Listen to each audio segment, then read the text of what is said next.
Hello guys, अस्सलाम वालेकुम। आपका प्यारा भाई फैजान सिंधी क्लास। तो गाइस, सबसे पहले आप लोगों को रमज़ान मुबारक हो।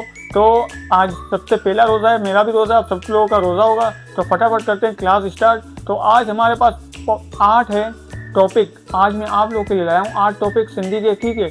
इनमें सारी चीज़ें मिक्स है सिंधी की। तो फटाफट से करते हैं हम क्लास स्टार्ट। तो सबसे पहले हमारे पास आ रहा है आप कैसे हो, सिंधी में चेन्नई तू किया आई। दूसरा हमारे पास आ रहा है मैं ठीक हूँ, सिंधी में चेन्नई आऊँ ठीक आया। दूसरा हमारे पास है शुक्रिया, सिंधी में चेन्नई मेहरबानी। और चौथा हमारे पास आ रहा है दूध, सिंधी में चेन्नई खीर। पांचवा हमारे पास आ रहा है रोटी, सिंधी में चेन्नई मानी। सातवां हमारे पास आ रहा है सेफ, सिंधी में चेन्नई सूफ। आठवां हमारे पास आ रहा है पानी, और सिंधी में चेन्नई पानी। तो गाइस, आज की क्लास हमारी बस इतनी सी थी। अगर हमारी क्लास अच्छी लगी हो तो फटाफट से लाइक और फॉलो कमेंट कर देना। तो मिलेंगे नेक्स्ट वीडियो में, तब तक के लिए अल्लाह हाफिज़।